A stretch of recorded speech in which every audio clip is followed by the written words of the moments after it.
여러분 안녕하십니까, 최석태입니다. 여러분 설 연휴 잘 보내고 계시죠?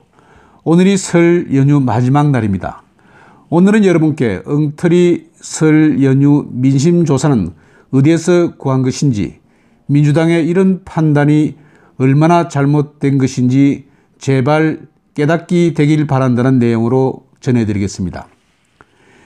요즘 더불어민주당이 참 번지수를 잘 못 찾고 있는 것 같습니다. 민주당은 설 연휴 마지막 날인 2월 6일 설 명절 민심과 관련해서 국회에서 이런 소리를 늘어놓았습니다. 김경수 경남지사 판결에 대한 비판 여론이 굉장히 높았다. 과연 제대로 된 재판인가 의문이 있었다고 목소리를 높였습니다. 윤호중 민주당 사무총장, 경기 구리 출신 삼선 의원입니다. 윤 총장은 이날 오전 국회에서 기자회견을 열어 김경수 재판에 대한 분노, 그리고 국토균형 발전에 대한 기대감, 이 밖에 미국과 북한 간 정상회담 기대감을 설 명절 민심으로 꼽은 뒤에 이같이 밝혔습니다. 그는 사법개혁을 제대로 하지 않아서 사법농단에 관여됐던 판사들이 아직도 법대에 앉아있는 것이 아니냐며 사법개혁을 제대로 해달라는 주문이 있었다고 강조했습니다. 이어 사법개혁은 사법부가 조금 더 적극적으로 할 수 있도록 국민들이 사법부를 압박해야겠다는 의견이 있었다며, 아울러 이런 상황에 경강부회식으로 대선 불복을 들고 노는 자유한국당 또는 일부 바른미래당 정치인들에 대한 분노들도 함께 있었다고 부연했습니다. 그는 특히 이례적으로 현직 지사를 법정 구속함으로써 해당 지역 지방자치가 심각하게 위협받게 된 점에 대해서 우려와 걱정이 함께 있었다고 강조했습니다. 기자간담회에 참석한 김경협 민주당 제1사무부총장, 이선 의원입니다. 김 의원도 민주당에게 개혁에 대해서 분발을 촉구하는 목소리가 있었다며 사법농단에 대한 민주당의 대응이 미온적인 것이 아니냐는 질책을 들었다고 말했습니다. 또 기자간담회에서 강훈식 민주당 전략기획위원장 초선입니다. 강 의원은 김 지사 관련해서 현직 도지사를 법정 구속하는 것을 본 사례가 없다고 어르신들이 많이 이야기하셨다며 도대체 증거가 뭐냐, 또 양형 기준을 벗어나는 판결이라는 의견을 들었다고도 말했습니다. 역시 다른 민주당 의원들도 설 연휴 기간 김경수 판결에 대한 비판을 이어갔습니다.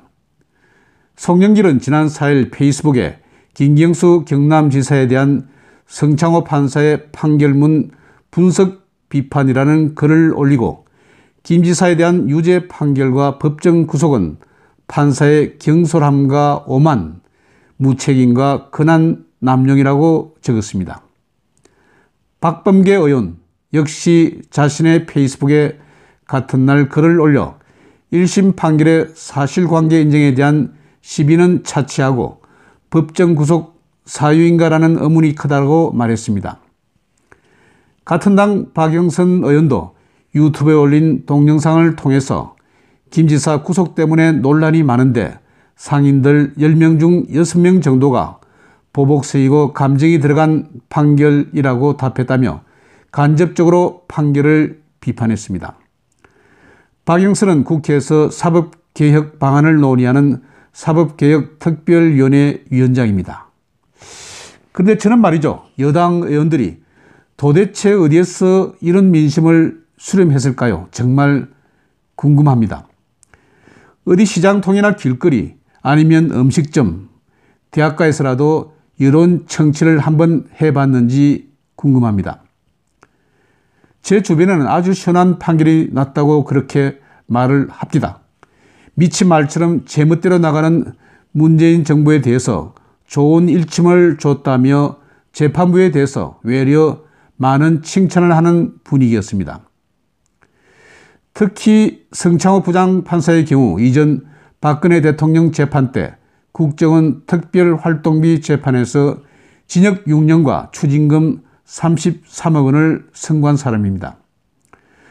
또한 자당 공천 문제로 기소된 사안에 대해서도 터무니없이 징역 2년을 선고해서 박근혜 대통령에게 도합 징역 8년을 선고한 담당 재판관이라는 것을 알고는 오히려 집권 세력의 눈치를 보고 김경수에게 약한 형량을 선고한 것이 아닌가 하는 의문을 표시하는 사람들도 있었습니다. 제 주변에는 이런 민주당만의 민심조사는 당신들의 희망, 여론몰이, 초록은 동색이라고 비난하기도 했습니다. 그리고 관련 기사 댓글에서도 내로남불, 그리고 아전인수, 적반하장이란 말로 맞받아치는 네티즌들도 많았습니다. 이 밖에 사법부에 대한 적폐 세우기는 김경수 살리기, 당내 차라리 재판소를 만들어라는 말까지 있었습니다. 민주당 의원들이 조사한 민심과는 엄청나게 동떨어져 있음을 보여주고 있습니다.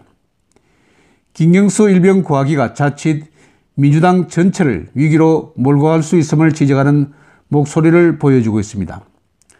그러면서 현직 도지사라도 드루킹과 함께 댓글 조작을 한 것이 밝혀진 이상 처벌을 받아야 한다면서 이런 논조라면 왜 현직 대통령은 내후외환죄를 범한 것이 아닌데 탄핵을 받았고 이전 노무현 정부 시절 안상영 부산시장은 왜 구속해서 구치소에서 자살하게 만들었냐고 반박하기도 했습니다.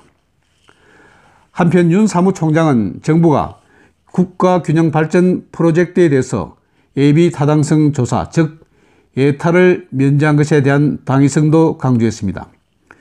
그는 지역경제 활성화는 물론 균형발전에 대한 물꼬가 터졌다는 반응이 아니었나 싶다고 전했습니다. 이어 과거 강물에 예산 수십조 원을 흘려보내는 일이 있었는데 지금 흔적도 없이 사라지지 않았냐며 균형발전 수건 사업은 하나같이 지역경제 활성화의 토대가 될 수 있는 사업이기 때문에 두고두고 지역에 효자 노릇을 할 것이라고 말했습니다. 그러나 제 주변에는 이런 예타 면제가 총선을 노린 얕은 꾀라고 보는 사람도 많았습니다. 24조나 되는 엄청난 국고를 예비타당성 조사 없이 진척시키다가 나중 이 사업들이 오히려 국토에 큰 장애물이 될 것이라는 지적도 많았습니다.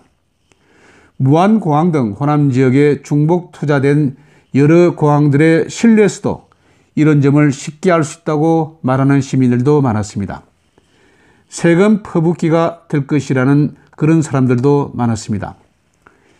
윤 총장은 미국 정상회담에 대해서도 회담 준비가 착착 진행되고 있다며 오늘 아침 도널드 트럼프 미국 대통령이 오는 27일과 28일 이틀간 베트남에서 회담을 할 계획이라고 한 말이 전해지면서 회담을 통한 한반도 평화 정착, 북한 핵 문제 완전한 해결에 대한 기대감을 한껏 높였다고 평가했습니다. 그러나 많은 사람들은 지난 싱가포르 회담 이후에도 북한의 비핵화는 큰 진전이 없었다며 북한에 대한 기대에 대해서도 별다른 신뢰를 보내지 않고 외려 경계를 강조하는 사람들도 주변 많았었습니다. 결국 민주당 설 연휴 민심 청취는 민주당 지지 세력이나 이른바 문파 아니면 일부 특정 지역 주민들을 상대로 한 편협한 청취가 아닌가 보여집니다. 이러니 늘상 외국 정부와 여론조사에 쌓여서 제대로 민의를 파악하지 못하는 것이 아닌가 보여집니다. 지금 문재인과 민주당 정부에 대한 비난과 실망이 얼마나 큰지 제대로 보지 못하는 그 니산이 정말 놀랍기만 합니다. 오늘은 민주당 정부의 여러 가지 명절 민심이 정말 엉터리라는 것을 말하는 그런 내용으로 여러분께 전해드렸습니다. 여러분 고맙습니다. 그리고 설 연휴 잘 보내시기 바랍니다. 안녕히 계십시오.